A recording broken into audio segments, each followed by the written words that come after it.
Color, Fusilli, and Tagliatelle, yeah? I can live with that. Yeah, let's see how you do under pressure. Oh, yeah, I've been wanting this shit forever. I've been in the field with whatever they throw at me. Brush it off, pick myself up, moving on to the better. Okay, hey, yeah, ain't no errors, baby, it's a new era. Welcome back, everyone, to Season 1, Episode 14. My name is Georg and I'm your host for the Nomadic Business Insight podcast. Throughout this podcast, listeners have the opportunity to follow me and my journey as a serial entrepreneur. And from time to time, we're doing deep dives with other founders, venture capitalists, and people with experience from the various exciting industries. And in this episode, we're meeting a good friend of mine, Sander, here in Oslo. And Sander has a quite exciting background. He used to be a soccer player in Norway, but decided to end his soccer career in order to become a real estate investor. He's also doing a couple of other things that we're touching down in this episode.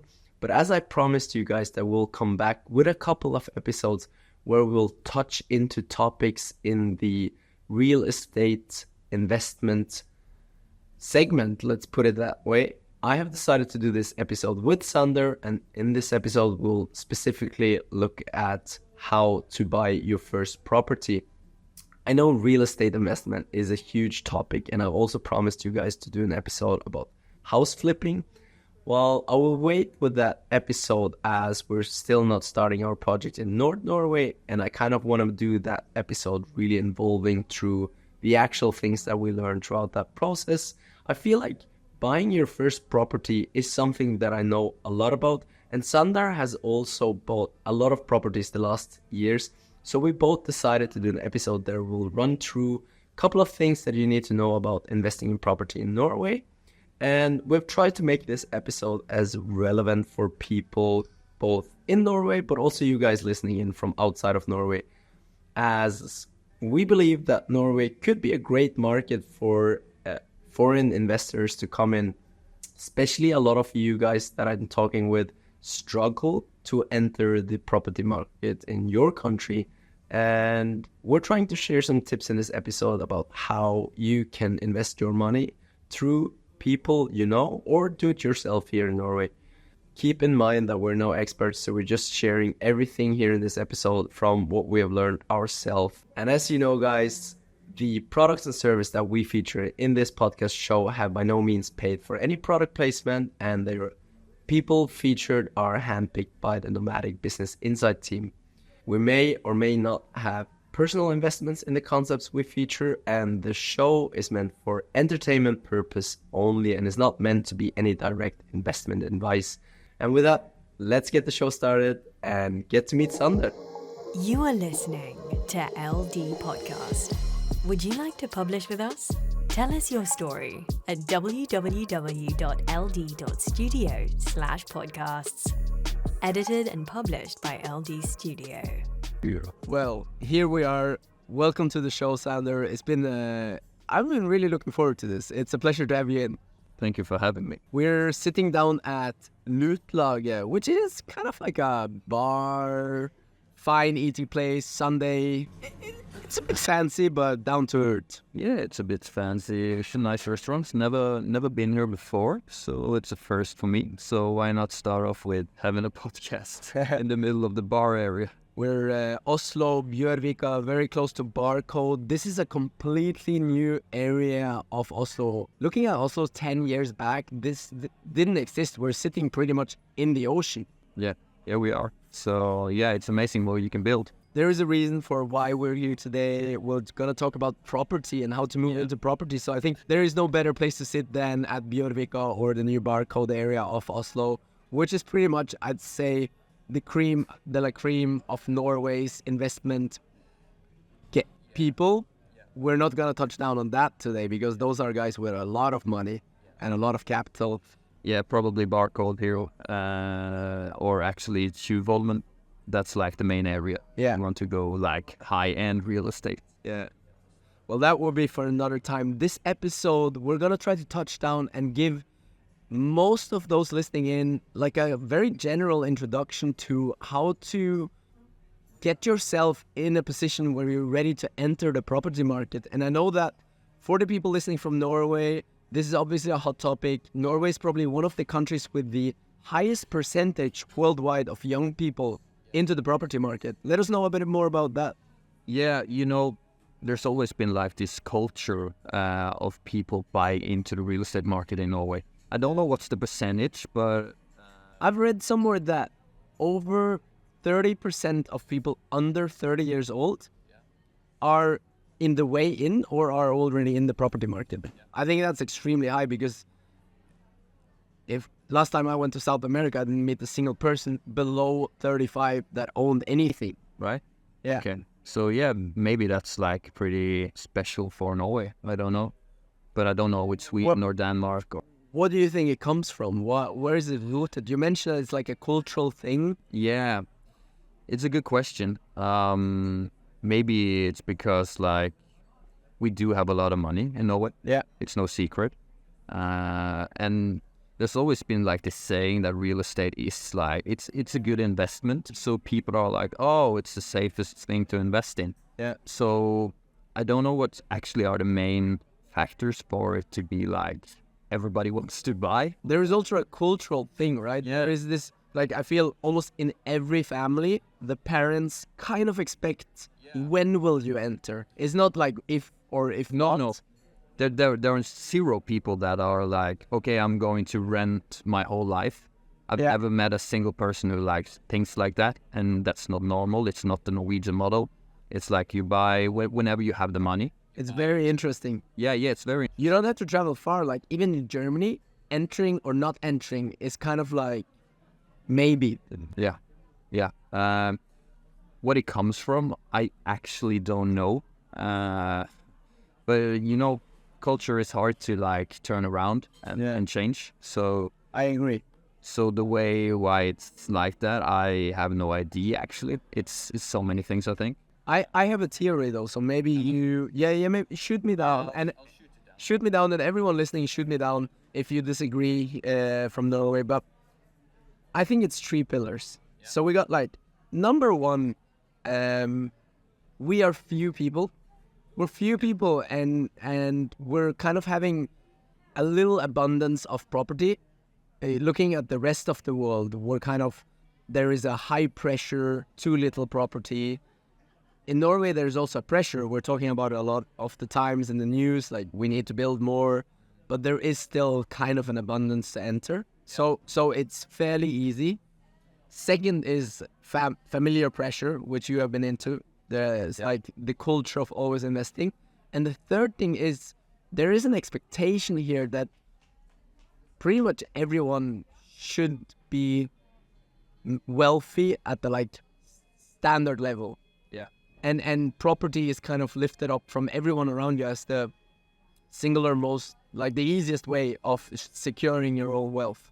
So combining those 3 things, availability, pressure from surroundings, and that everyone here is kind of at an average level wealthy. Or what do you think? I guess that it might be correct in some way. It's pretty much a baseline, maybe for that's how it is when you're in a way grown up. Yeah, that's like your form of baseline. That's just how it should be, like the fundament for building like a family and so on. Yeah. That's when you're like what's it called, when it's solid and stuff. You touched it. Yeah, everyone is supposed to own. That's it in Norway. So, but it's pretty rare, I think, and I don't know any other country that's like that, because Norway and Sweden, no, not Norway, but Sweden and Denmark, they're not the same as us. Not the same, yeah. In Sweden, it's normal to rent, and I think it's normal to rent like for the rest of your life. Yeah. But in Norway, it's just not like that. Let's get to know you a bit better, Sander. Sander, you went into soccer for a long while. Soccer was kind of your way, but then why did you jump off your soccer career, and what are you doing now? Wow. Well, 30-minute podcast. I don't know if that's enough, but I'll give you 1 minute. 1 minute. Okay, 1 minute to sum it up. Well, I jumped off my football career to just I've always been kind of interested in setting my life up just to be like financial free and stuff. And it's no secret when you're a football player, especially in Norway, like in the lower divisions and stuff, you can't do that. Yeah. You need to like do business in a way. And for me, that was like to start up company. And for now, I'm doing 3 different companies in 3 different niches. So real estate, obviously one of them. And you have like this event company, which are hiring DJs, stuff, doing a bunch of events. Very cool. And the third one is actually, it's similar to football. It's personal trainers who are doing like coaching for minors and olders, in a way, football players. That is why I think it was like a perfect match for this podcast as well, because the episodes we've been doing recently and which we are planning in the future is all about people building their kind of nomadic float and not having a normal day job. And I think a lot of the people listening, well, that's what they're curious about, like seeing the full spectrum of possibilities. And I think even you make decent amount of money on events, music. You're starting to make decent amounts of money on sport training, but still, even though you're successful in these two models, you're kind of saying property is probably going to be my safe baseline. Yeah, everything is funding the real estate stuff. It is. Yeah. So you're doing the other stuff to fund your investments. Of course, I love building. I'm like this creative person, so I love to build stuff. I'm not unlike you, I guess. So building like these 2 companies in Sportslabben, which is the personal trainer for football players. And you have like this event stuff. It's called Lydlabben. So yeah, I love building those and give them time to grow and see them scale and stuff. And that's what I love that process. Yeah. But everything the 2 companies make, like in terms of capital, I put it straight into real estate. No hiding. So that's saving all the money, spending as little as possible, and putting it straight into building walls. Well, I'm not the kind of guy going around flashing with Louis Vuitton bags and stuff, but so everything straight into real estate. Yeah, for sure. No, well, let's jump a bit into. I mean, we're doing this episode, as I mentioned in the intro. We want to cover people that are not in yet. We want to give them point some directions. And I think we got to draw a quite clear line here between people listening in from Norway and people listening in from abroad, because obviously living in Norway, investing in Norway is way easier than living abroad and investing in Norway, but we still want to make it possible in some way to see how it could work out. So I've been previously talking in episode, I think it was 3 or 4 of the NBA podcast, we talked about models of moving into real estate. I promised you guys I want to do an episode on flipping, but so today's we're pretty much here with Sander talking about entering the market and strategies on in Norway. Yeah. So the first topic we want to jump into is why is property such an important thing? Like for everyone is working to make money. Everyone is kind of trying to save some money because they know that the single most important thing to become independent and maybe live a sort of nomadic lifestyle is financial independence. And why is property such a big game changer for many people? Well, what comes to my mind is 2 areas. You always have like the rental income. When you rent it out to people, you always get like this income to keep your to pay the interest and stuff to the bank. Yeah, which is obviously important. But in terms of that, you always have like the department value increasing year after year. Yeah. Well, it is not necessarily a safe increasement, but we see historically. Yeah. Of course, everything is going after like the historical stuff. So that's what it's like normal in a way. So you always trust like, okay, historically, it's been like that. And I don't see how that could be changed for the next years. And I think there's 2 important areas that we need to touch on that, because I know that outside of Norway, there's a lot of skepticism. Well, I've seen property markets collapse. Yeah. I've been speaking to people around in South America and Asia where there is a massive discussion that yes, I hear you guys saying it's super safe, make money, but what about if someone just comes and burns down my house? Yeah, and for that you have insurance. And that's the thing about Norway contra other markets. And we're saying like Norway is one of the securest places in the world to invest money, because here actually insurance works. Here actually police or legal system works. You know, like there is no guarantee that someone buying a house in Venezuela or I don't know, like Thailand, that the insurance actually will cover if your whole house burns down. And there's one word for it, and I think you can sum it up with trust, the word trust. So, as you said, like the Norwegian system, it works perfectly. So if somebody burns down your house, you have insurance for that. If you pay the insurance and you have got it and stuff. But you also have like the police will get the guy, hopefully. So everything that's around it is, it works for you. Have you ever heard about someone in Norway losing Money? lots of money because... On real estate? Yeah. On personal level or just like this, like huge? On any level. I just like, because we're talking a lot about trust and security and I haven't heard anyone apart from, some damage that has given them extra work and stuff, but I never heard about someone where it hasn't worked out. No, there's nobody that comes to my mind right now. There's always like these companies that are being bankrupted because they don't have enough cash flow. But I guess we'll touch into that afterwards. But with cash flow, you need to keep yourself alive, and if you do not have that, there's a chance that you will go bankrupt. So summing up, I think we could say that without being experts on this and without knowing everything, and obviously we're kind of looking at entry-level investments, we're not looking at people who are doing big kind of funding and investment trade-off, these kind of things. We're looking at people, private people that want to enter the market. We don't really know people in Norway where it's gone right west, No, there's always people where something's gone wrong, but it's not like the average, I think. Yeah. Because, as I said, real estate is pretty safe, and there's always, you have this tangible, it's like this physical thing that you can always use. You have use for it in a way, compared to Bitcoin. Bitcoin is not tangible in that way.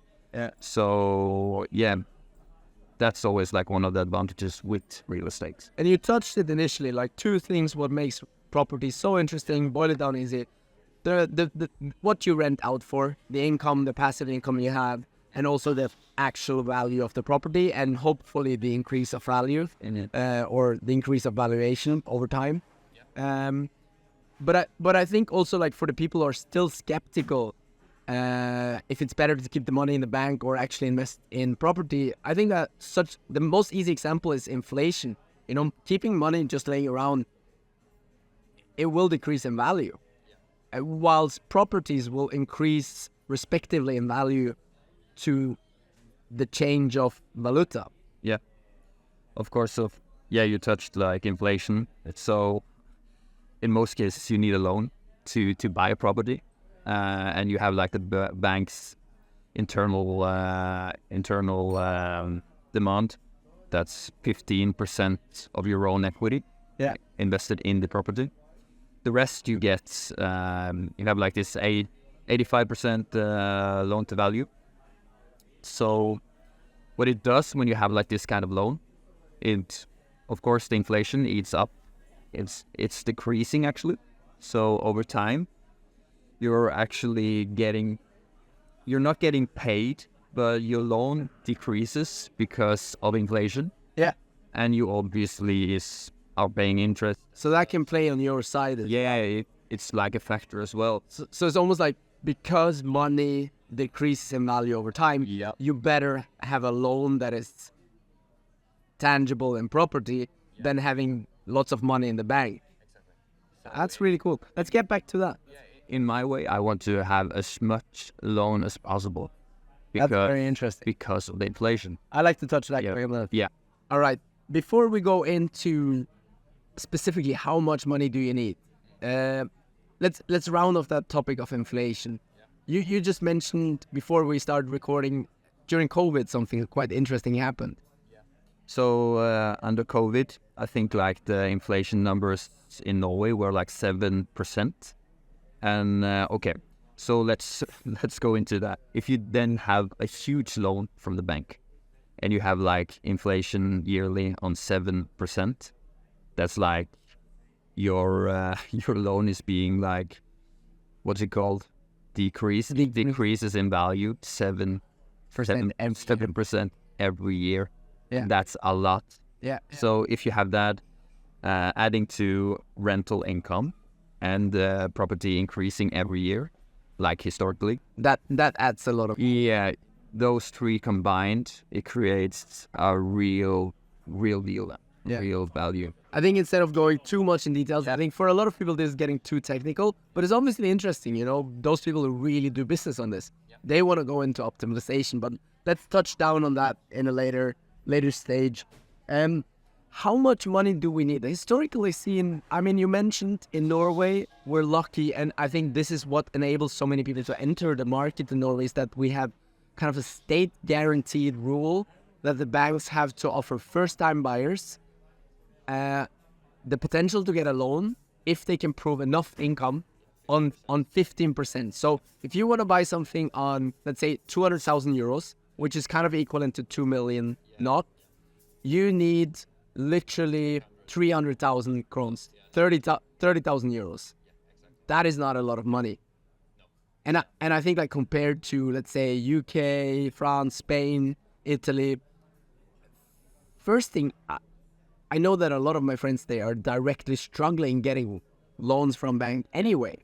And the rate is not as close to 15%. We're talking more like 30%, in some cases 40%. Yeah, and that's a lot. That's a lot.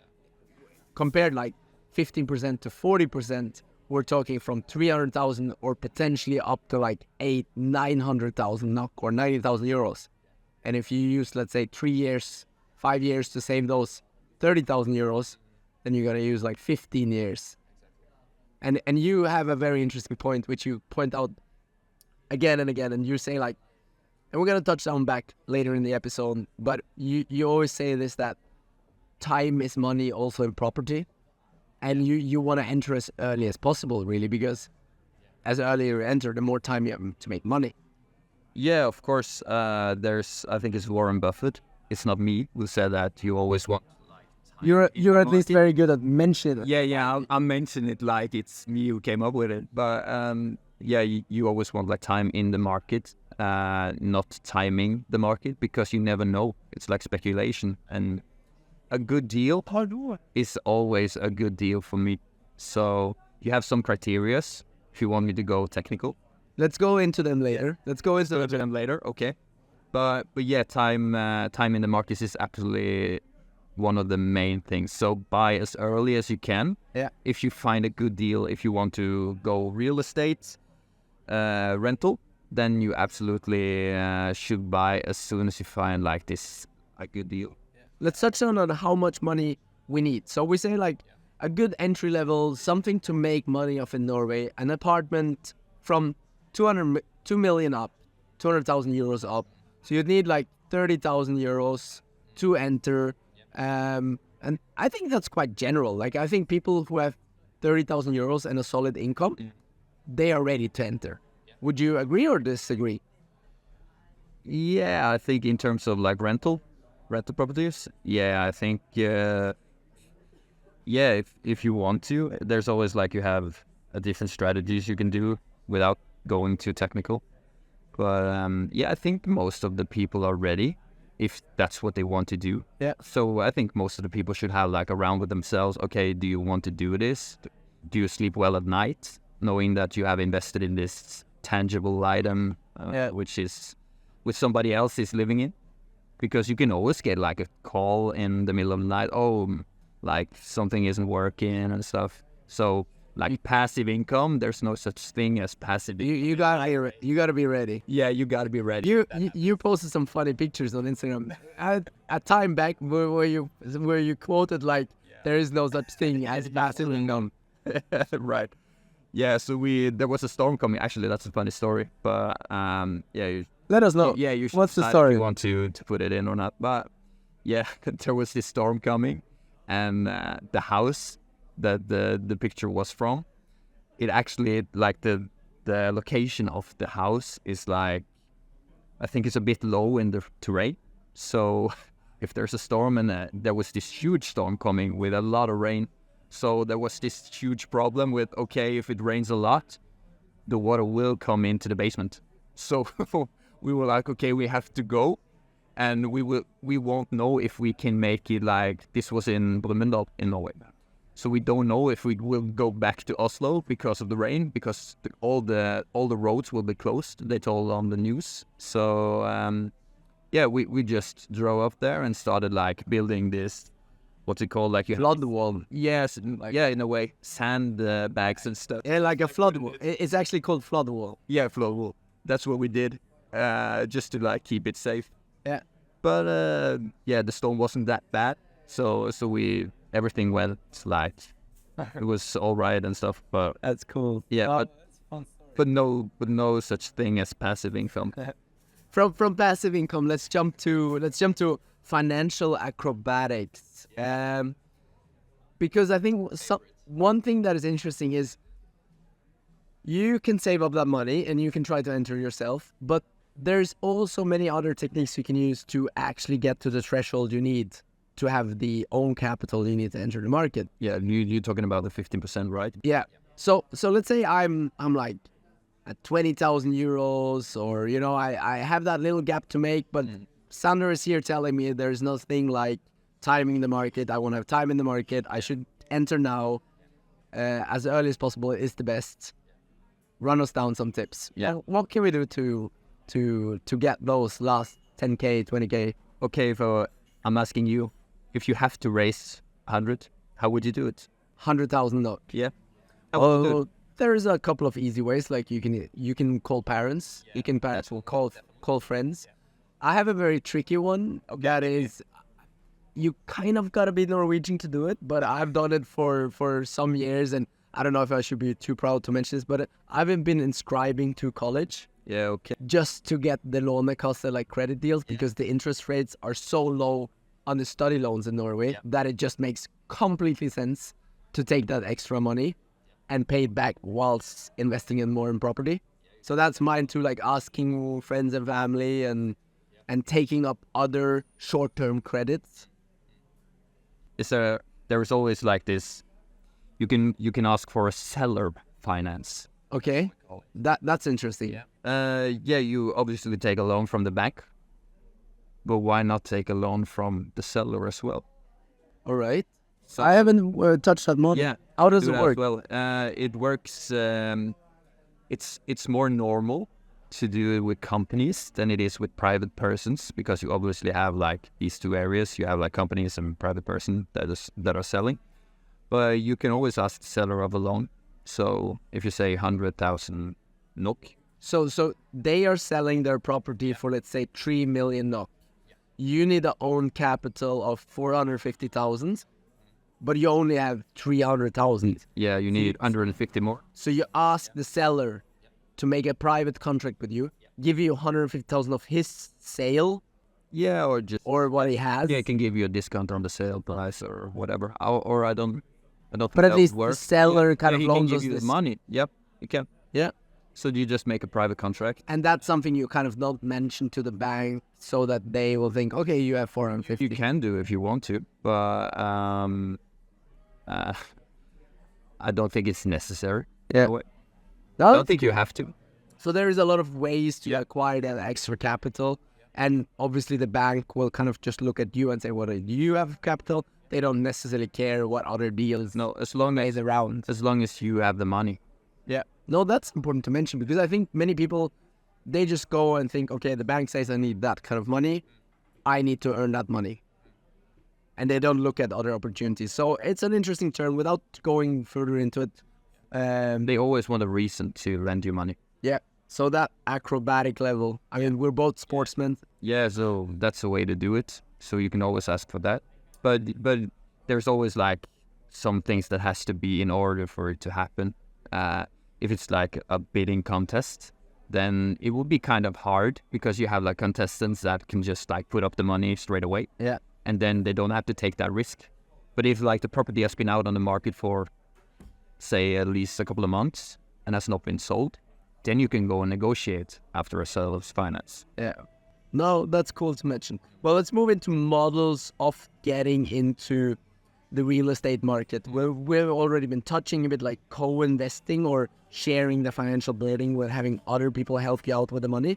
But also co-investing is becoming a growing thing where you say like, well, I can't enter a loan, I can't really buy anything of value, but let's see if me and a friend can buy something together. It will be better. I mean, return rates regardless will be the same. If you're a singular owner or if you're two people owning it.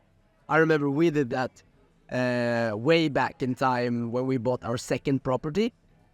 There was no way. I mean, I think we were 24 years old. We had started 3 companies. We obviously had good income, but still the bank knows we have employees. There is risk involved. We are relying completely on our own income, not from a big company, but from our own company. We just bought the property. Now we're coming here and say, hey, we're ready to buy a second property. Yep. Like all the warnings from the bank were just like red. But still we managed to convince the guy to give us a loan. Yep. And we just, I mean, there was a lot of kind of talking back and forth and convincing.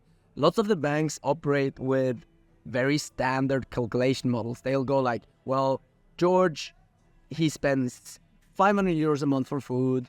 He spends 300 euro a month for clothes and blah, blah, blah. But actually lots of it isn't true.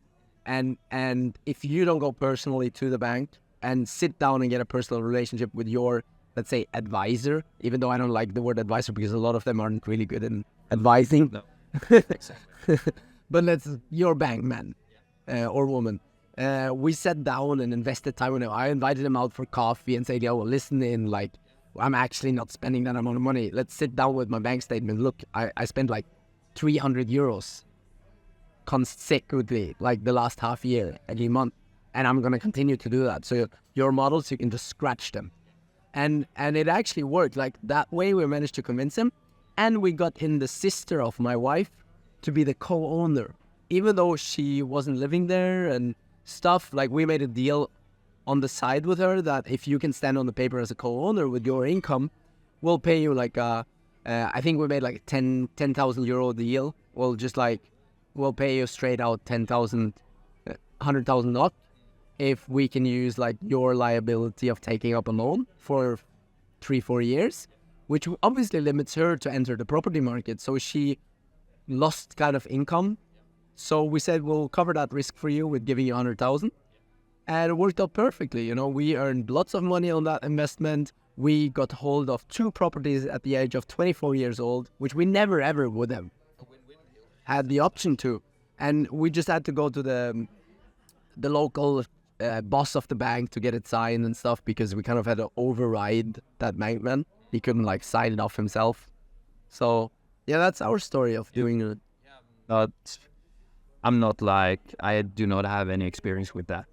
But that's a model of doing co-investing, finding a partner and putting like, let's say, the risk that the bank needs to cover, put it on their shoulders because your shoulders are full. Yeah, and you're touching it like risk-taking for the bank in Norway. Is like, that's what they always calculate. Okay, how much risk is involved with this? Like, it is an investment for them to give money to you.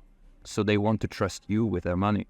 Yeah. So, as you said, you know, having like a personal relationship with the bank advisor, I think it's always handy. Yeah. Yeah. And then we got another couple of other moments. So we have like co-investing or just buying yourself. And then it's kind of like, what are you going to do with the property? You are quite a fan of just entering to rent. Yeah. You just want to enter to rent. But there are other people who enter, refurnish, and sell. Yeah, like that's also a completely different model. Like flipping. Yeah. Yeah. Yeah, you can always do that as well. It's a bit, for me, I'm like specializing in rental. So what's the numbers of it? Not specifically numbers, but more like if you rent, obviously you have a monthly income and an increase in valuation over time. Yeah. But when you're flipping, you're kind of like aiming at a short outcome. Yeah. Yeah, you have the apartment in a short amount of time. You do like the the renovation and stuff and increasing value that way. What are typical flipping things that people do, like first entering property market? It's like bathroom, kitchen. Yeah. You always go for like expensive stuff like kitchen and bathroom. Those are the two main areas which are like, they are pricey to fix.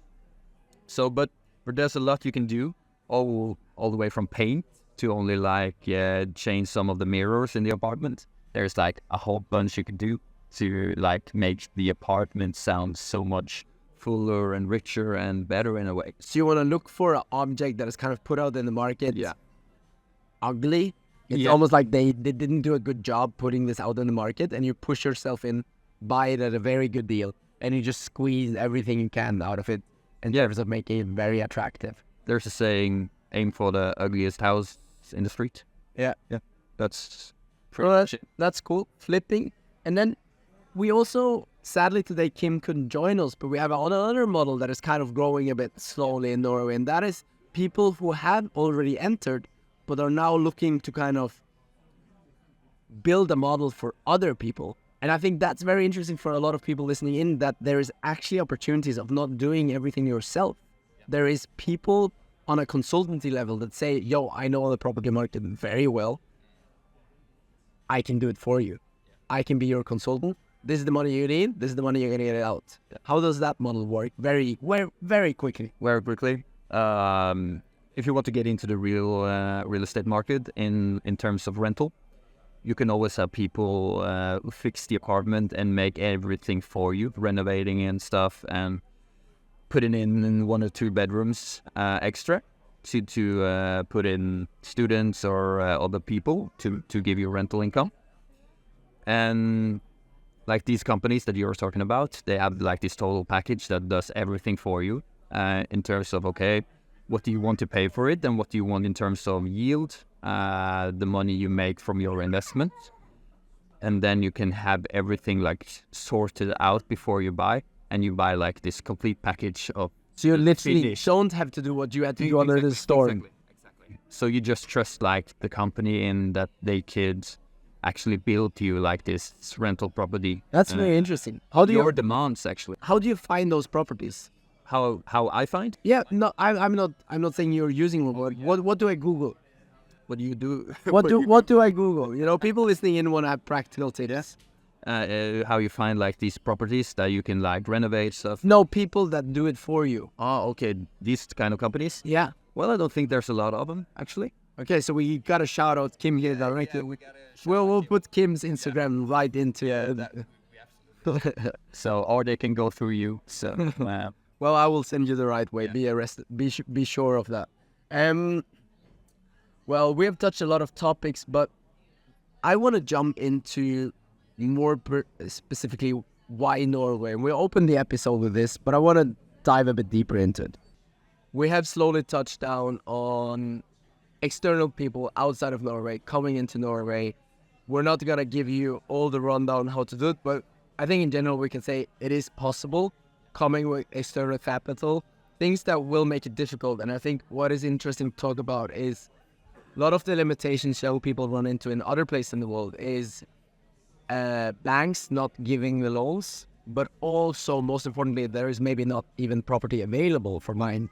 So I think it's curious, it's a thing to say that if you're in Europe, you should maybe look towards Norway or Scandinavia, or especially Norway, saying, how can I invest in Norway? We mentioned there are companies and private people helping, so there is potential for reaching out and kind of making deals with them. Obviously, coming out from outside of Norway, make sure you're involving lawyers or making proper paperwork. Don't just like transfer money to someone and trust them. Who ask for them? Don't do that. Do proper paperwork. And I think just going like super basic, Norway is run by your personal ID and bank ID. And without knowing the specifics, it might be that you have to register in Norway and get a Norwegian D number to have bank ID and be able to do things very formally. But also, like, I'm sure there's ways without, but just be aware that most things in Norway run through bank ID. So make sure that things that you're doing and people you're involved with are verified by Bank ID, because that's the way police or banks are going to track them down if they leave you out. Yeah, just check into that so you'll be safe. Yeah. So without going too much into that, what are the things that we've been into rental market, we're going into that. I think what our next topic touched on is like the ROE yield of renting out. Why is it so interesting for even people outside of Norway to try to move their capital to Norway and invest in property here? Why it's interesting? Yeah, especially talking about the yield. You like to say, define what is a good deal for us. What's a good deal? Well, my criterias are, of course, the location of the apartment. My rental properties is based on students, so of course it can't be like this long distance to like the university and stuff. Yep. Cities that have universities or schools. Basically, that's a criteria, and you always have this like yield as you were talking about. For me, it's 10%. Okay. And that's like you want to make 10% of the buying sum back each year. That's what we do, like 10%. So maybe we can just help people out by putting the formula down in the description of the podcast, just to make it very simple. But yeah, you're saying 10%, and we're discussing a bit like Oslo or other places in Norway, and you told me that the places you look for over 10% in yield, and in Oslo, it can even sometimes be a bit hard to find things over 10%. That it's getting hard by 7-8%. Yeah, in Oslo, because the prices in Oslo are increasing a lot compared to other places in Norway. But the rental prices are not following after as quickly. No, because like the rental prices in Oslo are high. They are very high, but the buying price for an apartment is even higher, so it doesn't quite follow. But you could be lucky and find some apartment that does see 10% or more. Right? It's out there. I gotcha. So it's absolutely possible. But I know people who has found it. But that's a nice threshold. 10%. Putting down that as a rule, I think that's a nice. Yeah. That's a nice waypoint for people to navigate from. Yeah. And then we're saying. And this is probably more relevant for people in Norway than outside, because people investing from outside, they will most surely not live there. They will look at it as an investment to rent out. But for people in Norway, young people, it could even make sense. And you're doing this, right? Your property is outside of Oslo, but in Oslo you're renting. I have my properties paying for my my place right now, the place I'm staying now, which is renting. And a lot of people are focusing on buying their own first apartment, but you're saying yields are potentially much higher of investing somewhere where you know the deal is a really good deal, and then rather having the flexibility of moving around. Yeah, okay, so yeah, there's obviously what you're saying now, but okay, if we take 10% off like the ROE on the investment, you can compare it to like passive like fund and stuff. You can do the S&P, which what is S&P? S&P 500, like okay, investing in the index fund. Yeah, so I think it's yielding somewhere around average 8% something. Yeah, yearly historically. So if you can make somewhere around the same, like that's the criteria is obviously 10%, so it's higher. But if you sum it up, what we talked about before, inflation, and increase of valuation, and also like it's increasing in value, as you said. So if you compare, if you take this into consideration as well, so you have a massive like yield percentage, which cannot like be tracked in a way. It's hard to put exact numbers, but I think it's fair to say that on an average, people have been on like 15, 20, 25%. It really depends on the market, on how much the property increases in value. Yeah. But yeah, so that's very interesting. So in generally speaking, like the ROE for first-time buyers is higher on than compared to global index funds. Yeah. You can't you can't like compare them in a way because they're pretty different. Yeah. Because you can add value to the apartment and stuff, and like the S&P 500 and buy index fund and stuff. It's pretty passive. You can't like. It is what it is. Yeah. Right. Ending on this episode, what I want to close our ring by, because we opened with this, time in the market is crucial. You want to enter as early as possible. Is there anything like entering too early? Too early? You should have like, of course, knowledge of what you're doing.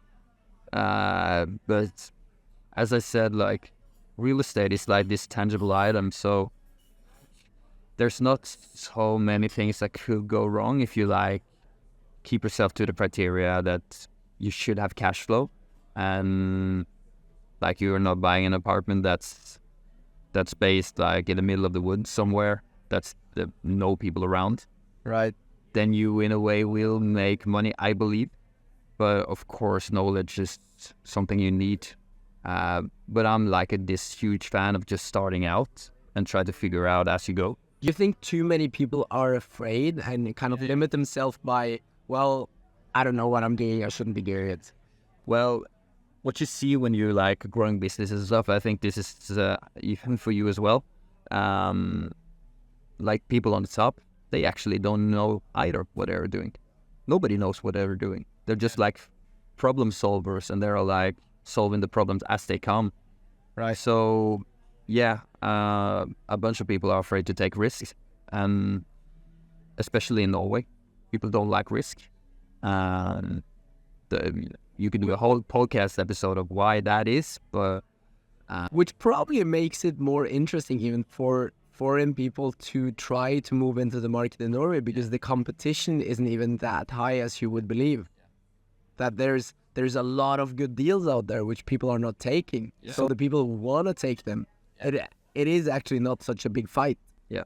So that's why what we are doing, as well as Kim, we are actually finding the deals, and we could potentially sell the deal if you don't want like the company to fix it up and do everything for you. Yeah. We can potentially find the deals for you and then sell it to you. Cool. So there's always a way. There is another thing that interests me very much, and that is the added value. And this cannot really be calculated in percentage or necessarily in capital, but there is a big added value, two big added values actually, in terms of owning property. Number one is that for further investments, as we're talking to a lot of digital nomads, people who are kind of building things, taking risks, going on their own journeys, there is added value in terms of security that you can provide for future loans. So let's say I want to invest in a product, or I want to set up a new working team. I need a loan for my business. I can actually go and say, hey, well, I can't provide much security in terms of my company at this given time, but I do have an apartment that is pretty much paid down on. Can that be security? Yeah. So you have like the 15%, 85% from the bank, 15% from you personally. So you can always like try to lower the percentage of the bank, and that's what you are doing when you're paying back the loan and stuff.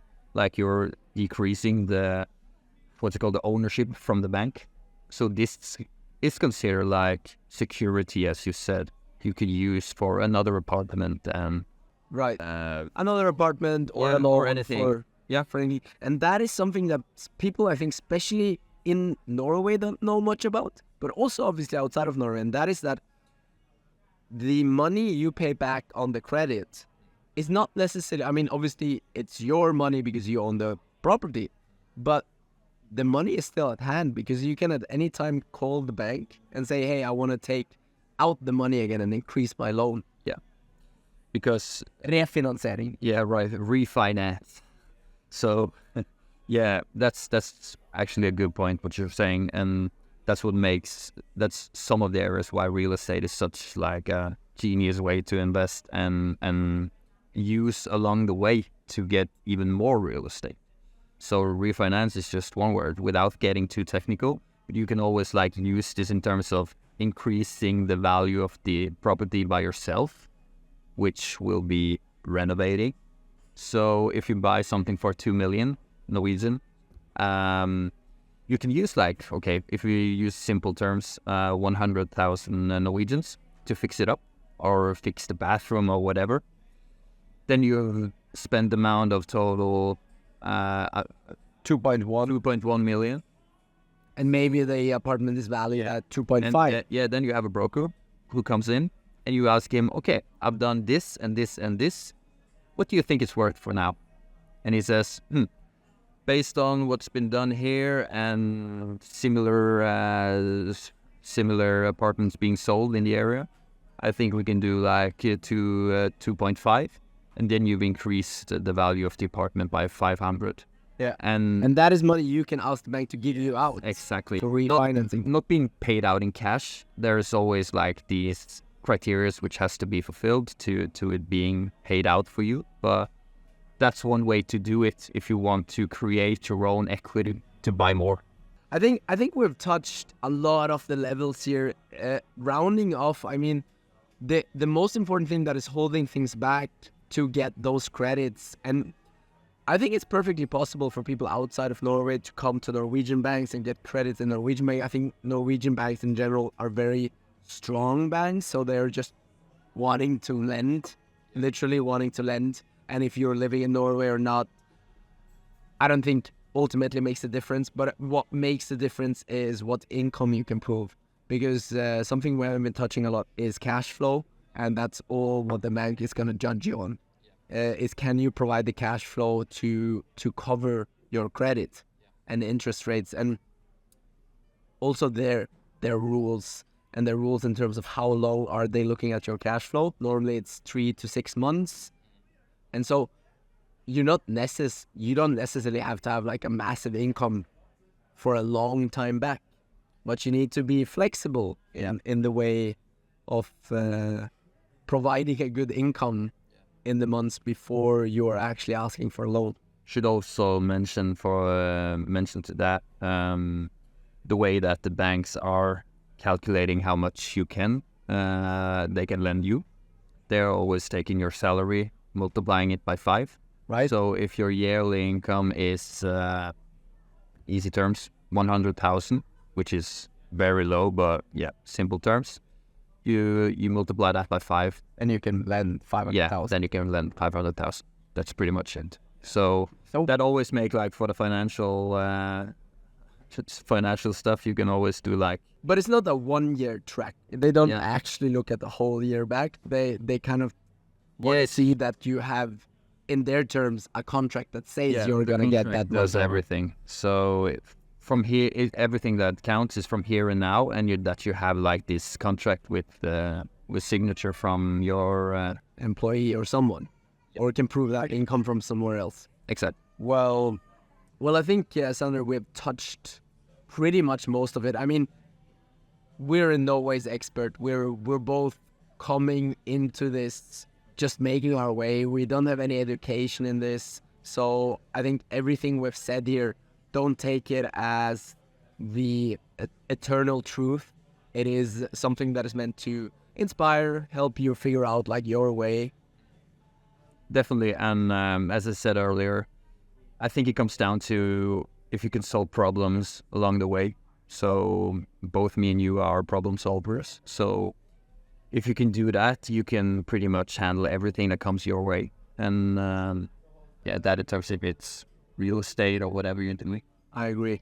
And so that sums it up pretty much. If you're ready to challenge yourself, then jump into it as early as you can. If you feel insecure, I'd say try to not look so much at all the risk. Look more at the possibilities. Historically, everyone moving into property market makes money. Yeah. That should take away most of the risk, but there is help out there. There's people working professionally with this. If you really don't want to spend time or energy, then that might be the right way for you. Well, as you said, there are a lot of people who makes money on this. So if you're afraid of if you should do it or not, I would challenge you to think, what's the worst that could happen? A house, you could always have a use for a house. Right. So what's the worst that could happen if like you don't pay shitloads of money for it So the price is obviously an important factor. But apart from that, people always need a place to stay. That's such an important point, because that's maybe the ultimate security you're going to have is you own that place. And you also need a place to live. So eventually, if all goes west and you don't have income at a time, then you can always, by law, throw out people who live there and just live there yourself. Yeah, people always have like needs of house and stuff. And if you compare it to like Bitcoin, you're not relying on that somebody else wants to pay a higher price than you did for it. So a house is a house. You can ultimately always go back there and live. And I mean, that's the ultimate background for real estate being a business model, is people buying their own properties to live there. Yeah. So you can always go back to that. I think with that, we call it to an end. Again, guys, sorry if the music in the background has been a bit annoying. I mean, we're trying on and off to choose like exciting place to record this. I think this was a great location, but maybe some of you find the music in the background a bit annoying, and hope that doesn't turn you too much off. We have at least had a blast. It's been a really cool place to sit around. I find it very pleasing, actually, with the music in the background. For us, yes. Yeah. For me, I kind of enjoy it. Well, Sander, thank you so much for joining. It's been really valuable, and you've shared some really good insight. I think you've inspired a lot of people that do that. Just push yourself. Yeah. Well, thank you for having me. It was a pleasure. Well, guys, my name is Georg and Sander. I'm your host on the Nomadic Business Insight podcast. It's been a blast having you, and we'll be back with a new episode in a very short time. Thank you for listening to LD Podcast. We are continuously looking for the most talented innovators. No matter your background or expertise, shoot us an email at high5@ld.studio with your skills and portfolio.